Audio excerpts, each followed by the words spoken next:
Welcome to Discourse, a podcast about music as a medium for conversation. Our guest today is Ann Davis-Rowe, who says she is a librarian by training, a secretary by trade, and an occasional semi-pro performer by dumb luck and happenstance. When I first met Ann and found out she had a degree in library science, I was immediately like, yes, please be my friend. But you are very musically inclined.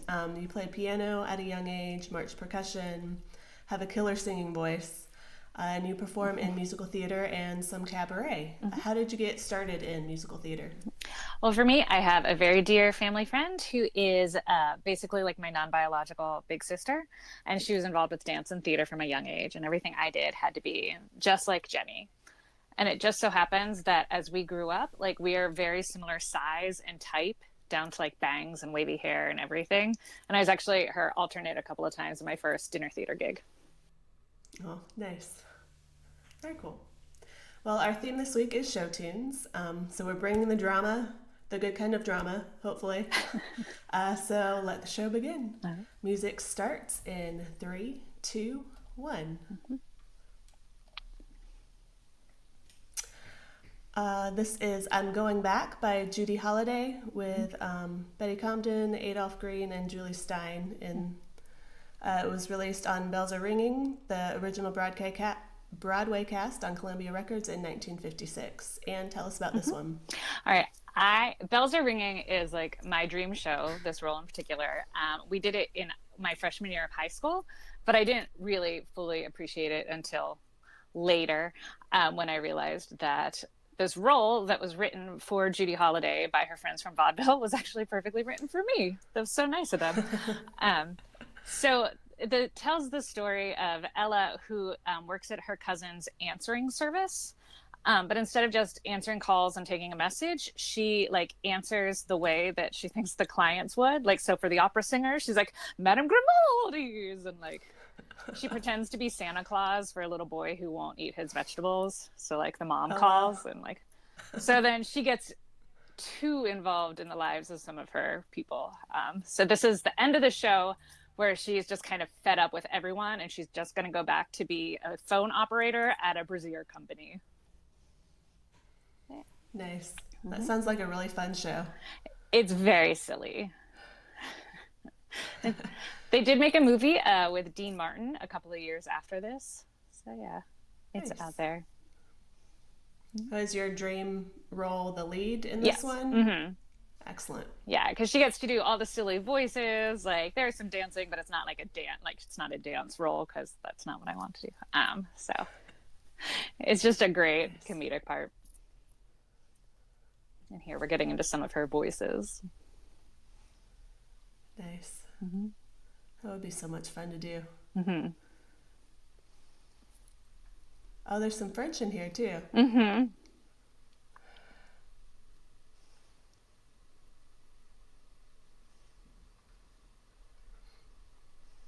So you did this in high school. Is that how you found out about the play? Yes. Mm-hmm. Yep. Nice. Yeah. What role did you play in that one? Third girl from the left, singing alto. Nice. Yeah. And I got to do like the voice. My theater history. Yeah. I got to do the voice of the little kid on the phone, like, "Hello, Santa Claus." So nice. Yeah.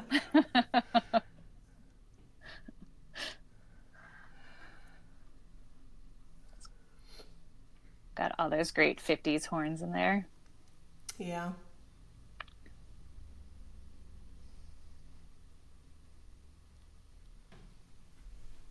So is this like a holiday story? Pardon? Is this a holiday story? It sounds Christmassy. I'm sorry, I couldn't hear that. A little fuzzy. Oh, I was saying, is it a holiday film or story? It sounds no, it can be anytime. No. Mm-mm. Nope, nothing in particular. Nice. Like, there's a really silly subplot about somebody using the answering service to like run a bookie ring, and it's just silly and fun. Nice. Mm-hmm. This next track is Wherever I Fall, Part 1 by Glenn Hansard, Sam Amidon, Scott Folan. There's a long list. It was on Cyrano on Universal Music in 2021. Raja, tell us about this song. Yeah, I really, I think I randomly discovered the film version of the musical adaptation. Um, and of course, because Peter Dinklage was in it, and so I was like, oh, let me check this out. And I think it's really beautiful. It's a mix of indie folk artists and classical musicians. And so I grew up playing the violin. I started in kindergarten and played up until middle school, high school. And so the violin, the classical music in the background just makes this a beautiful song. And it's in particular a letter song. So um, it's a powerful storytelling device that musicals, theater, it's used throughout to basically provide a space for the character to share their innermost thoughts. And in this particular song, each member is a soldier and writing a letter home and making peace with the fact that they may not survive the war. Um, and I just thought it was really relatable to current events, as well as just really thoughtful, beautiful, and hearing someone's monologue and preparing for death. And it's like, I'm at peace, so I don't want you to cry for me. I know what my decision has been to be a soldier. Um, but it's interesting that in the time period this story was set, I think people who serve are also having to face this same struggle. Well, this is a very beautiful song. Mm-hmm. And like finding out Peter Dinklage could also sing. It's like, well, wasn't he? He's so great. Didn't he front like a metal band or something? Oh, did he? In the 90s? I didn't know that. Yes. I have no idea. I'm gonna have to look that up. I don't remember the details, but I'm pretty sure he had a band. Nice.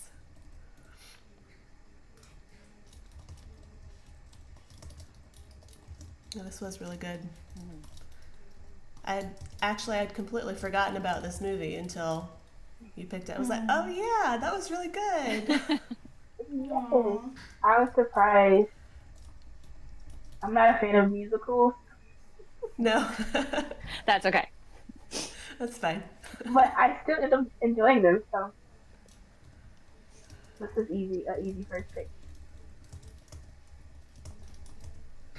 Now, this is a great part of the movie, I think, too. Like, isn't it after they've gone to war and they think they're going to die, and so he's writing the letter back to, I don't remember the woman's name, the one that his friend marries.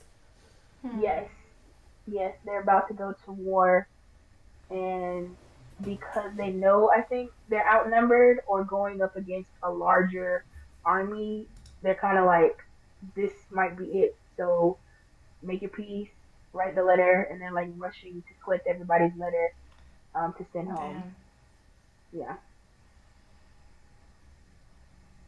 Damn. Yeah, the film gets heavy early. Yeah. But there's comedy, romance, so many different things, all in one, and lots of beautiful music throughout. So. I really enjoyed it. Although I will say, I think maybe I just never read the whole Cyrano de Bergerac. Like from high school, like we covered it at some point, but I don't remember the whole war aspect of the story. Like, is that in the original? Is it okay? I'm not sure. I don't remember either. Anne says yes, so I No, I was agreeing with you that I didn't remember that either. Okay. I mean, I'm glad it went this way. Yeah. Yeah.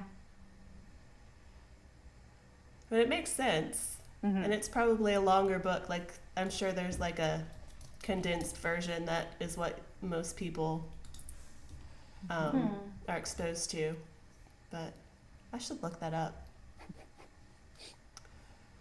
So many things to look up already. Right? Yeah. That's the great thing about music, that then it opens up a whole lot of things. Absolutely. I was about to sing a whole new world. I won't. Like a podcast about discussing music. Hey, what a great idea. Oh man, Who would have we should thought? get on that. We should do something like that, yeah. Yeah, I like that. Mm-hmm.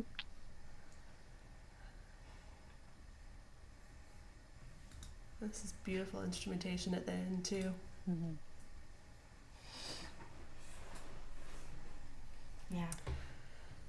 All right, this next song is Popular by Kristen Chenoweth. It is from the Wicked soundtrack, released on Verve Music Group in 2003. Carla, tell us about this one.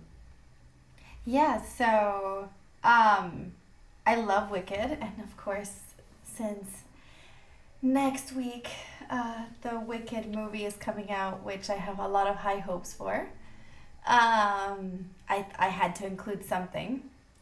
And even it's hard for me to pick because I think my favorite song in all of the Wicked soundtrack is actually Dancing Through Life. But I love Popular too because I think Kristen Chenoweth is so like funny just herself, and as Glinda she's also this really funny character. And I was a big like musical theater and theater geek in high school. And I played Elphaba in a sign language rendition of Wicked. Oh, wow. Yeah. I also lost a nail on my toe because I got stuck on top of a platform where they lifted me up for the last scene. And No. it was really painful. But yeah, I mean, I'm a big Elphaba fan, but I was like, I love this song because I feel like just... I don't know, it's like a fun song, and it always makes me think of like, you know, that like fun part of musical theater, and like lifts my spirits every time I listen to it. Yeah, and it's such a catchy song too. Like once you start listening to it, you can't like get it out of your head. Yeah, that's true. There are also a lot of great reels on TikTok and Instagram with this. Yeah. Or art. And I love also, because I mean, Idina Menzel's voice is so like strong and iconic. I mean, and then she's also Queen Elsa. So, you know, she's like all over, but I feel like, you know, with Galinda, I think Kristen like really brought that part of her and like made her very annoying. You know, she's almost like she's the good witch in The Wizard of Oz, but then like in Wicked, you kind of like dislike her, you know, because she's a little annoying. Yeah. And she's like the mean girl. Yeah. I have to admit, I do not like Idina Menzel. Really? Something about her voice bothers me. Like I'm Actually, I've never. Go ahead. So I've never seen Frozen or Wicked because I'm like, I don't want to sit through her voice. Really? Well, I mean, now you don't have to. Yeah, I'm excited about this movie, honestly. Yeah. I'm very And- grateful that people are now writing for that voice type, because I just played Maureen in Rent, so like it's great. But Yeah. And this book made me really angry, and I've been told I need to get over it because the musical is nothing like the book. But Yeah. there was a second What? Gregory Maguire book that also made me really angry, so I'm like, I don't want him to get my money. Yeah. I'm sure he's mean, very no, sad. He's so sad. He's super sad. But the musical, I love the musical. I actually had the original cast poster that I won at a raffle that my high school teacher like raffled. But yeah, the book is not my favorite either. Okay. Yes, Reba. Yes, this next song is Zydrate Anatomy by actually Paris Hilton and Alex Vega and Terrence, I can't remember how to pronounce his last name. Zunic? I used to know. Sorry. It was released on Repo the Genetic Opera on Lionsgate in 2008. So I love this movie. I found it later in life, just within the last few years. But it's a dystopian rock opera. The company in the story sells plastic surgery and like body modification. But it runs like the mob, so there's a lot of like black market stuff going on, and the CEO is actually played by Paul Sorvino. So strong mob vibes. And there's the repo part of it. There's a repo man that when people don't pay for, the services, he goes and takes back body parts. Zydrate is a like painkiller essentially, and it's sourced from corpses. There's this whole like there's a grave robber. The main character is the guy who wrote and produced this show, Terrence Z. Let's just call him that because I cannot remember. I feel so terrible. I looked it up to make sure I could pronounce it. But it's just a really good like quirky movie. And Anthony Head is in it. Giles from Buffy.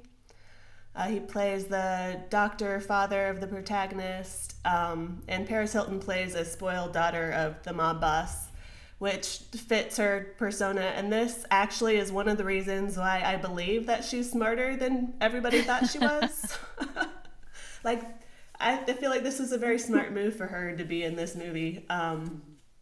2003, was that during the height of her? I can't remember. Probably. Timelines. It could be, yeah. That's hot. Yeah, but this is just a really fun movie. I adore it. And they're like actual famous singers in it, I think, but I'm not familiar with them.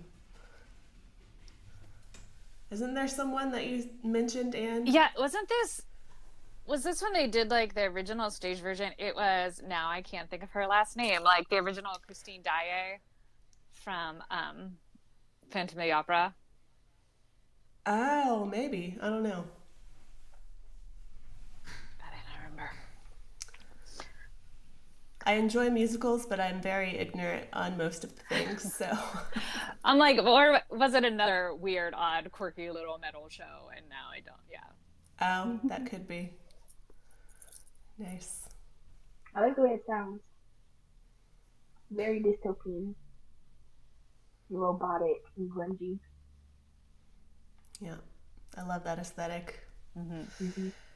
All right, it is time for a message from our sponsor, but we don't have any yet. So here's some free promotion for Hoopla. Hoopla is another free service. It's basically just an extension of the public library system. You log in with your library membership, and then you can download and watch free content. You get a few instant items each month, plus some waitlist items. It's very similar to Libby. If you're familiar with that service, just some of the rules are a little bit different. But use both. Support your libraries. Yay! Yay! All right, let's get into round 2.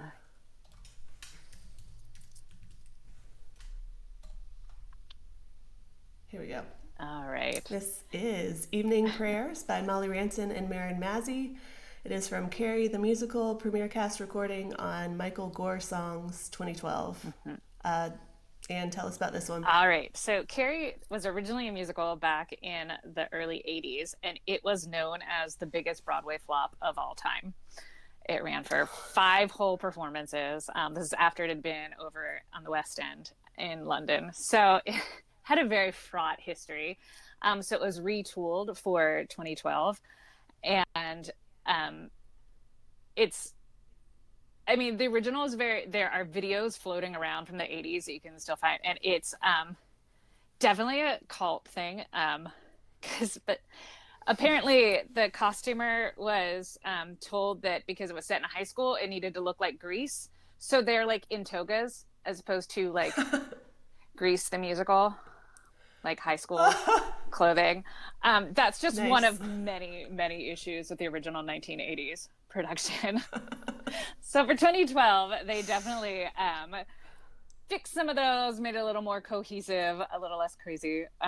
So Evening Prayers is after Margaret has thrown Carrie into the closet because Carrie's like, Mom, I got my period at school. What the heck is happening? And she's like, how dare you? As if that can be controlled.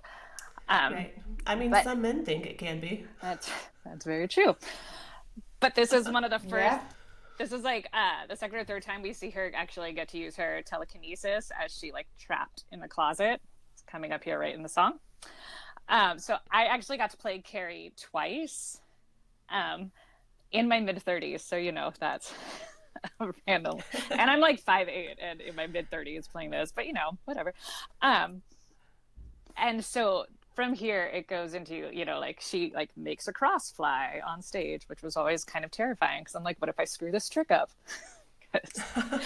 It was all on me, and I was like, and then it goes into this duet that really shows off their codependent relationship, and it's so beautiful. Like Maren Massey had one of the most amazing voices. She's no longer with us, sadly, because F cancer.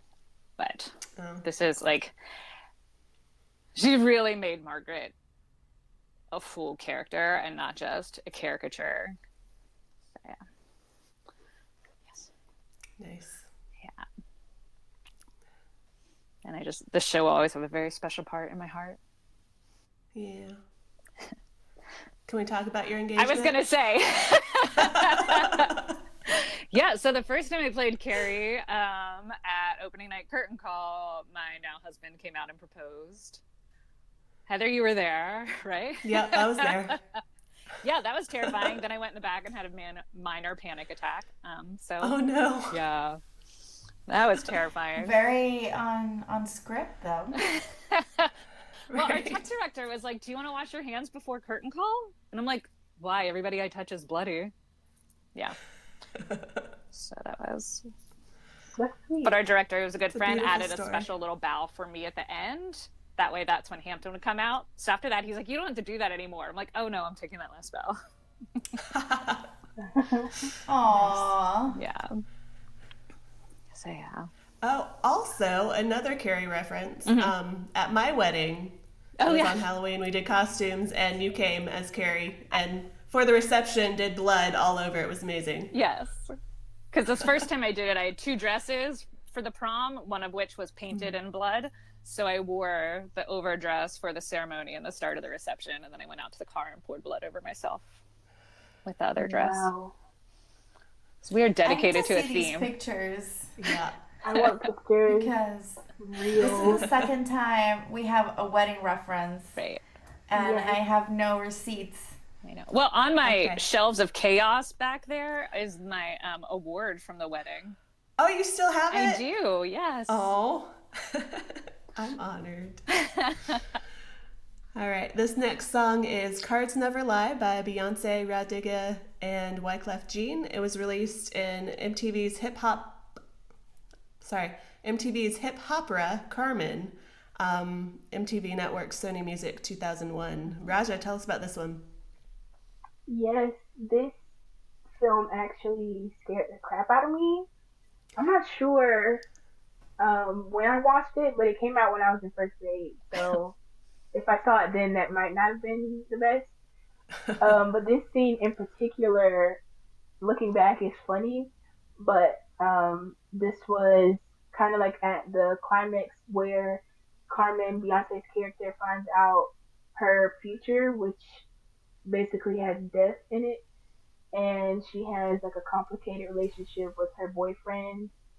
And so now she's trying to figure out, like, now is my fate real based on the tarot reading, or can I just pretend this didn't happen and continue to fall in love and go on with life as I want?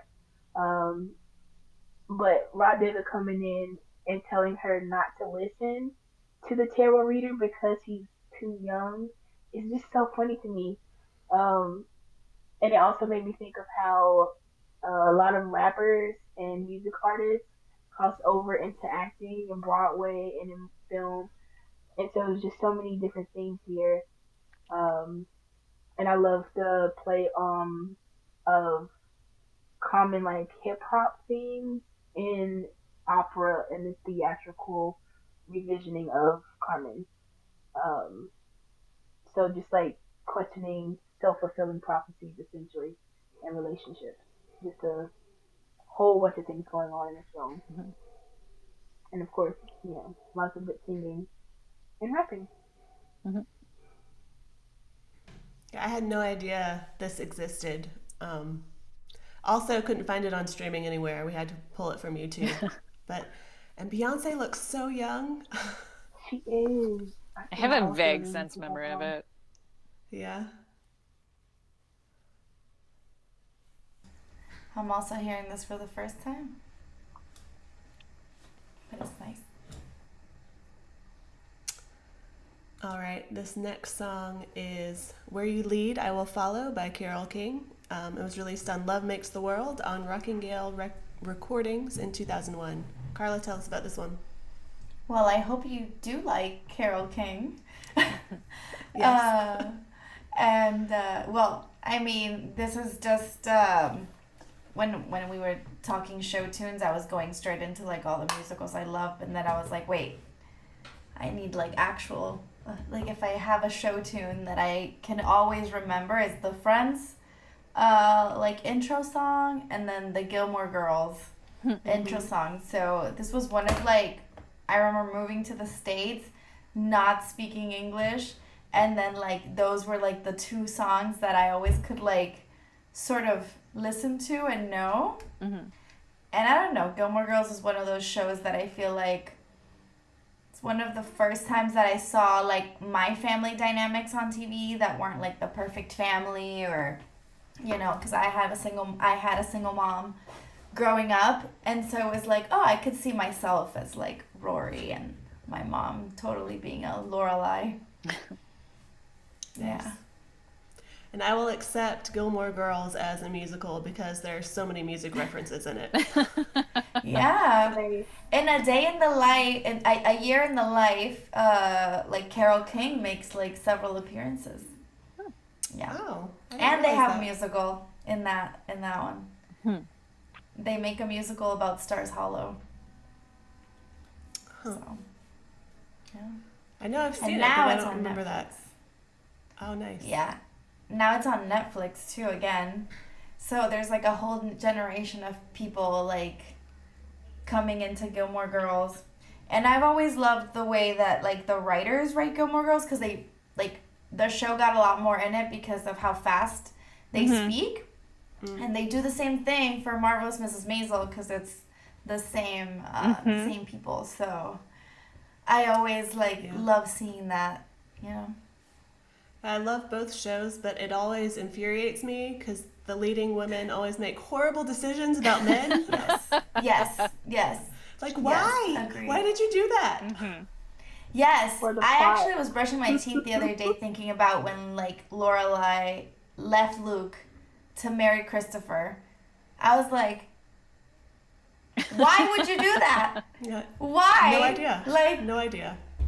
just a terrible decision making. Yeah. Yeah. I mean, but Rory also makes terrible choices with men because I'm Team Jess, so. Yeah. And in Maisel too. Like, she does the same things that Lorelai did. Yes. Although I do like approve of her leaving her husband, but Well, yeah. yeah, I had to stop watching at some point because I was like, I can't take you, Miriam. No. Well, they wrapped up the series pretty well, so. Mm-hmm. I have not seen the last one. I just want all the clothes. Oh, yes. Yes. Yes. So, yeah. This next song is Pick a Little, Talk a Little by Hermione Gingold and the Biddies. It was released on The Music Man with Warner Brothers 1962. So this is actually the first musical I was ever in. So I had an older sister who was really into theater. Well, really everyone in my family was except my mom. But when I was in middle school, because she was in rehearsals after school, I would take the bus to the high school and wait for her to finish. And the theater director asked me one day if I wanted to be in it. So I was like, yeah, sure, why not? So, I was just some little kid on stage in a few different scenes, but it was my introduction.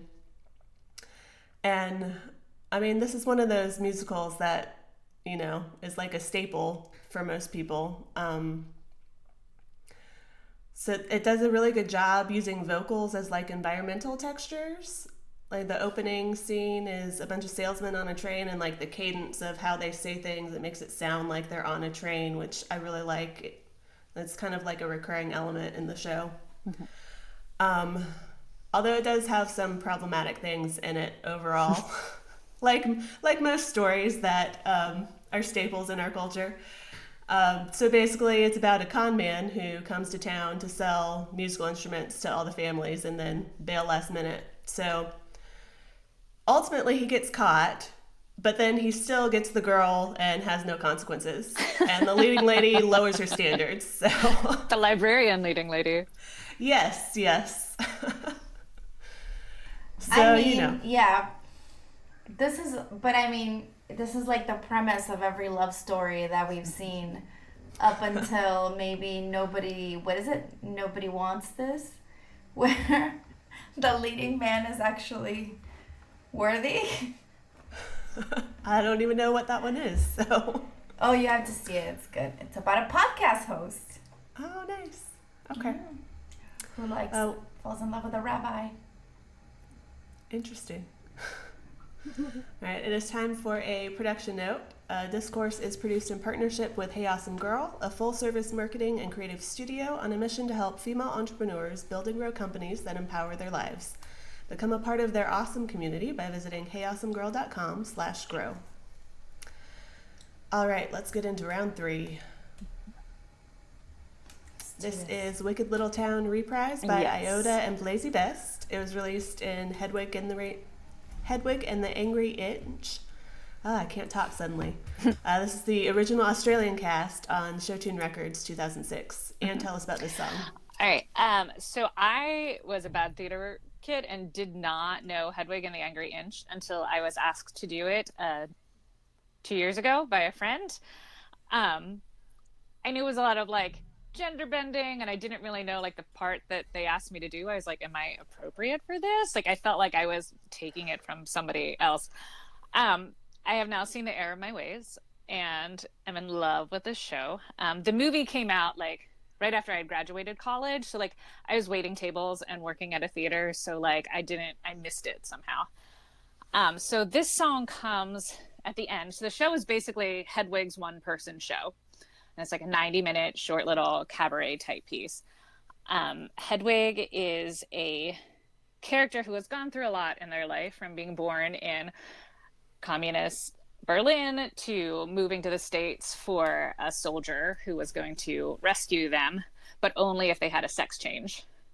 Things don't necessarily go right, which is where the Angry Inch part comes from. And there's a big, very angry song about it.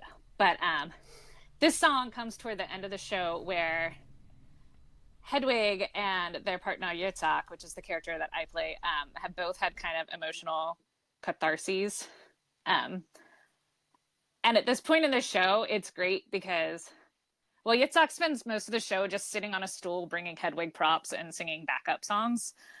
And at this point in the show, after both characters have kind of had their big blow up, like, it's kind of like where I stop acting and like just watch Ethan, because they're so perfect in this role, and like we just kind of get to ride it out from here to the end, because the end of the show is basically like 20 minutes nonstop singing. So, and the Australian cast is much closer to the actual stage version than the Broadway cast, because they changed things to make it a little bigger for Broadway.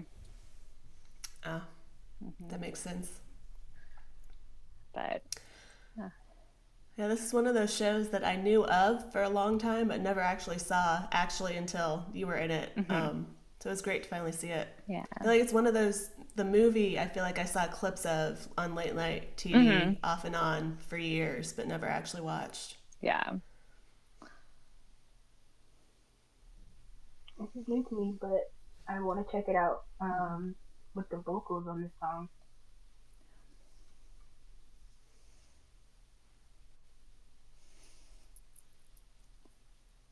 This is one of my favorite musicals too, because I feel like it's such, it touches on such taboo subjects in such a great way, and humanizes so much of it, instead of like poking fun of it or making it seem other or anything like that. I love that.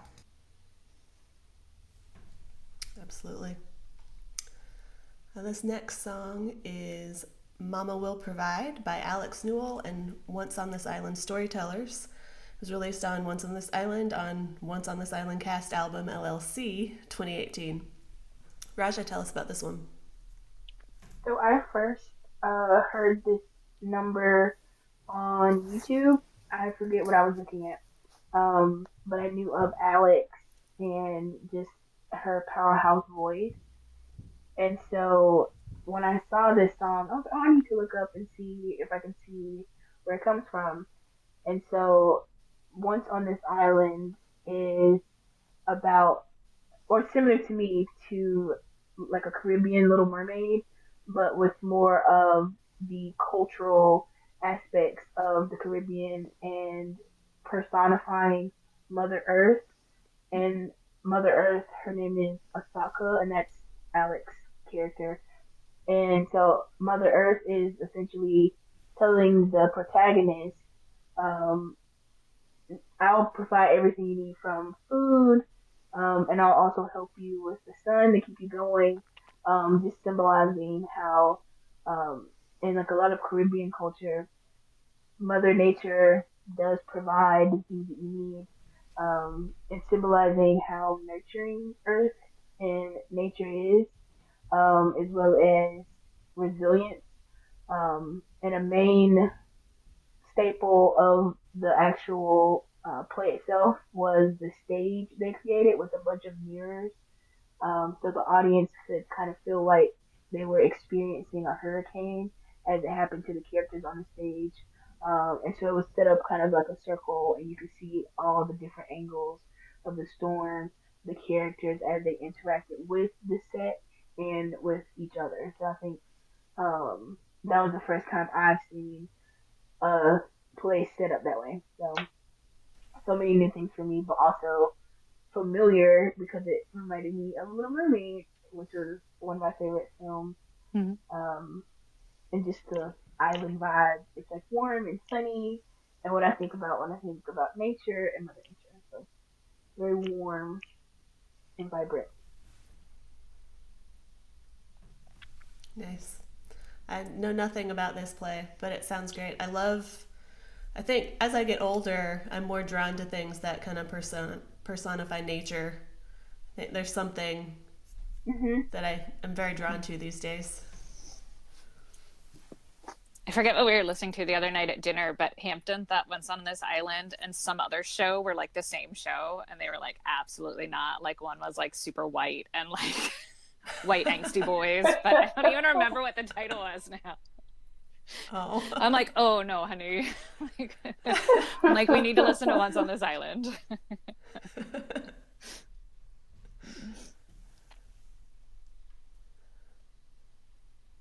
Being from the Caribbean, Raja, I could agree with you that, yeah, I think we're very connected to nature, and even like, at least in Cuba, like our pantheon of gods and everything, and Afro-Caribbean religion is all related to nature. Nice. This next song is Seasons of Love by Rosario Dawson, Tay Diggs, Idina Menzel, Jesse L., Merton, Adam Pascal, and Tracy Toms. It is from Rent, motion picture soundtrack on Warner Records, 2005. Carla, tell us about this one. Yeah, so Rent is my favorite musical, I would say. Yeah, it's my favorite musical. And I'm really sad that the person that created it never got to see it. But as I said, I was a theater geek in high school, and we did a production of Rent. I was none of the lead singers because I don't have a great singing voice. I'm good for choruses. I'm not good for like lead performances. But yeah, I really love Rent because, you know, it brought, again, I love plays that bring humanity to sort of like people who are quote unquote discarded by society or looked upon differently. And, you know, came out during the AIDS epidemic and talks about it in such a strong way because, well, the author of the play, aside from having it like stowed away for a while, lived through that and had a lot of friends that died of AIDS at a time where, you know, it was basically women and transgender people taking care of gay men who were predominantly getting sick from it. But then, yeah, this song also reminds me of that inherent human need of like being loved, and that at the center of it all, we're still people. We still have our stories, and like, I think we just lived through a pandemic. It sheds so much light into that thing that when people are sick, we stigmatize them. It's that, yeah, I don't know. But yeah, I love this song. Yeah. So like I said, I just got to do this over the summer. Yeah. And a dear friend of mine died shortly before. And so for this song, I actually wore one of her scarves. And our music director was in the 2 shows that I had done with Pauline. And like, I saw her every night in the back of the house. Yeah. Yeah, I also, one thing I love about Rent is that it was like loosely inspired by La Boheme. And I feel like you see all that, and like Jonathan Larson sort of was so much in his you know, life, but I feel like this was just such a strong musical. Absolutely.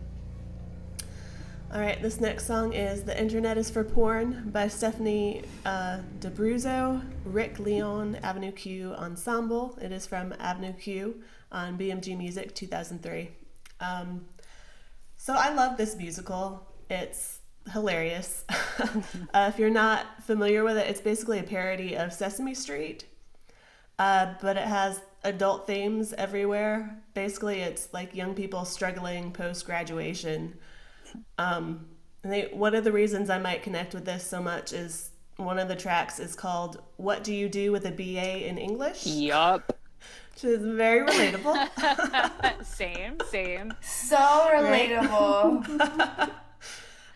So I mean, clearly I got a BA in English, and then the next few years I was working odd jobs, ended up, you know, working a graveyard shift as an unarmed security guard, which was the worst job I've ever had in my life. There are other tracks like If You Were Gay, Everyone's a Little Bit Racist, There's a Life Outside Your Apartment, Schadenfreude, and I Wish I Could Go Back to College.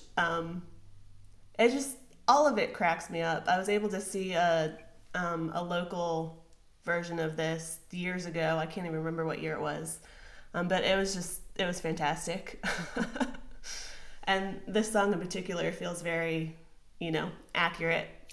The Internet is for porn. One of my library school friends worked this into her final comprehensive exam. Really? Yes. I was not able to do it with mine the next year. She's like, you have to do it. I was like, oh, and I didn't get any of the questions that like made it. But oh well. I know.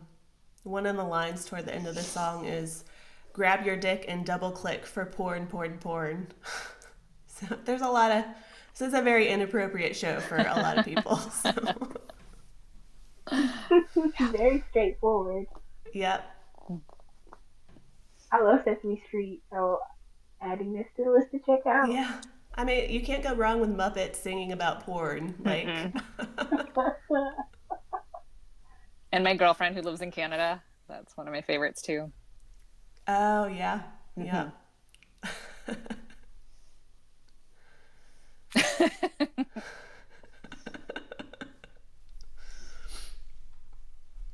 Although I might amend this and say the internet is for porn and cats. Okay. All right, that is our show, folks. I think actually just for that toenail, the toenail you lost, Carla, I think I'm going to make you the winner just because I feel sorry for you. Even if you hated Idina Menzel. Yeah, even though. You know what the worst part about that toy thing was? That I was like painted fully green for this event. I have a picture somewhere. I'll share them later. This was before like phones had good cameras. Mm-hmm. And I like drove myself home from like after, and my mom was like, I'm like crying, and my mom is like, what happened? And like all of the green paint is everywhere. Oh no. And I'm like, take off my shoe, because I had the boots on. Oh, and then goodness. She's like, what is going on? So she's like showering me with the whatever shower situation. Mm-hmm. And she's like, this happens porque, and she says it in Spanish, like, porque siempre estás inventando, like, because you're always like doing these like crazy theater things. And I was like, yeah. And then I had to go in sandals to my graduation. Oh. Yeah. All right. Well, Anne, where can people find you online? My website is www.annedavisrowe, all one word, no hyphens, .com. Whenever I actually remember to update it, and same thing on Instagram. All right. Awesome. Well, we will be back with another episode every week, so be sure to hit subscribe. You can follow us everywhere at Discourse Podcast. That's Discourse with 2 C's. And of course, find the playlist of all the songs on Spotify and Tidal. You have been a wonderful audience. Good night. Bye.